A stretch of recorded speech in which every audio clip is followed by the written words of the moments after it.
Hello everyone. आज हम करेंगे रिसर्च एथिक्स कि रिसर्च में कौन कौन से एथिक्स होनी चाहिए।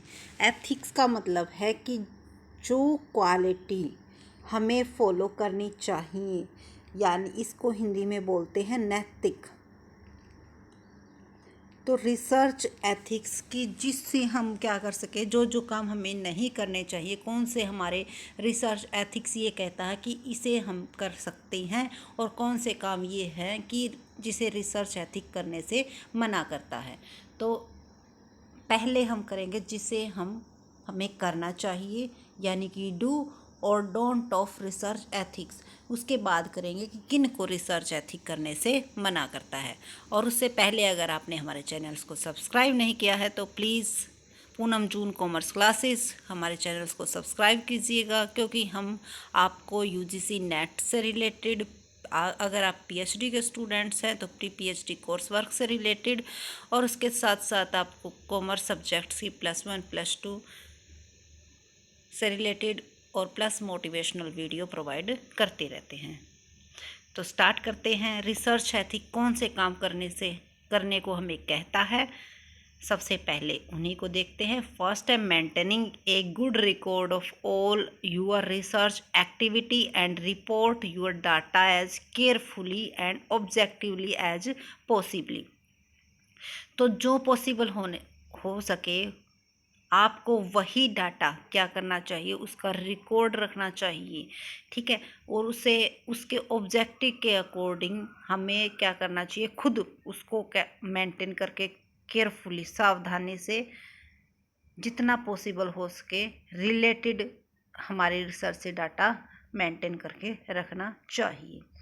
डिस्क्लोज फाइनेंशियल और personal interest that may directly और इनडायरेक्टली अफेक्ट यूर वर्क। आपके वर्क से जो आपके पर्सनल इंटरेस्ट है वो क्या नहीं होने चाहिए, अफेक्ट नहीं होना चाहिए उससे आपका काम। कि भाई आपका मोटिव, जो आपको डाटा मिले, जो आपको रिसर्च में जो आपको मिलता है, जो इन्फॉर्मेशन मिलती है, उसी को शो करना चाहिए। ये नहीं कि आपका पर्सनल इंटरेस्ट इसमें नहीं है, आपके लिए ये सही नहीं होगा तो आप उस इन्फॉर्मेशन को उसके अकॉर्डिंग चेंज कर दो। तो पर्सनल इंटरेस्ट इफेक्ट नहीं करना चाहिए। Treat animals with care and respect when studying them in your research and adhere to ethical guidelines। तो हमें क्या करना चाहिए, जो एनिमल्स हैं उनकी केयर करनी चाहिए और रिस्पेक्ट करनी चाहिए। जब स्टडी के टाइम कोई ऐसा काम नहीं करना चाहिए जो कि हम रिसर्च कर रहे हैं तो इनको कोई भी नुकसान किसी भी टाइप्स का हो। उसके बाद है respect intellectual property, privacy and confidential and give proper credit for any contributor from others.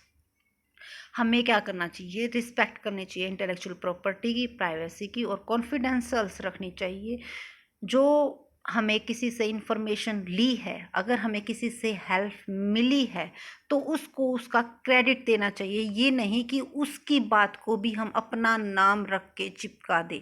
अगर किसी की हमें कोई भी इंफॉर्मेशन मिली और वो हमारे लिए बेनिफिशियल रही और हमने उसे यूज़ किया है तो उसका क्रेडिट उसी पर्सन्स को देना चाहिए। ये हमारा रिसर्च एथिक्स कहता है।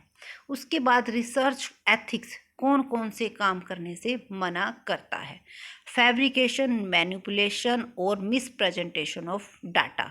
इनको हमने अच्छी तरह से फैब्रिकेशन, फाल्सिफिकेशन और प्लेगरिज्म के लिए एक स्पेशल वीडियो बनाई है। अगर आपने वो नहीं देखी है, उनका मीनिंग नहीं पता है, तो आप वहाँ पर देख रहे हैं। बहुत ही ईजी सिंपल वे में हमने वहाँ पर समझाने की कोशिश की है। तो डाटा में क्या नहीं होना चाहिए, मैनिपुलेट नहीं होना चाहिए, किसी भी चीज़ को मिस रिप्रेजेंट नहीं करना चाहिए। ठीक है। मिस रिप्रेजेंट का मतलब है कि जो बात हमें मिली है उसको उसी तरह दिखाओ, उसको गलत रिप्रेजेंट नहीं करो ताकि उसका मीनिंग चेंज ना हो। उसके बाद डिसीविंग रिसर्च स्पॉन्सर, कलीग और ethical community by having bias in data interpretation, peer review और पर्सनल डिसीजन। तो डाटा जो बायसनेस की, उसमें किसी भी टाइप्स की बायसनेस नहीं होनी चाहिए। ठीक है। उसके बाद use any external research data published और अनपब्लिश्ड विदाउट परमिशन। किसी की परमिशन के बगैर हमें चाहे पब्लिश्ड डाटा हो या फिर अनपब्लिश्ड। पब्लिश्ड डाटा कौन सा होता है, जो न्यूज़पेपर हमें मैगजीन्स वगैरह से जो पब्लिश हो चुका है, पब्लिकली जो डाटा आ चुका है। और अनपब्लिश्ड जो हम कहीं स्कूल में जाके या प्राइवेट इंस्टीट्यूट्स में जाकर डाटा रिकवर करते हैं उसे बोलते हैं अनपब्लिश्ड। तो अगर हम एक्सटर्नल रिसर्च डाटा अगर कहीं से यूज़ किया है पब्लिश्ड या अनपब्लिश्ड सोर्सेज से, तो उसे हमें उनकी परमिशन के बगैर यूज़ नहीं करना चाहिए। पहले हमें उसके लिए उनकी परमिशन लेनी चाहिए। यही हमारा रिसर्च एथिक्स कहता है।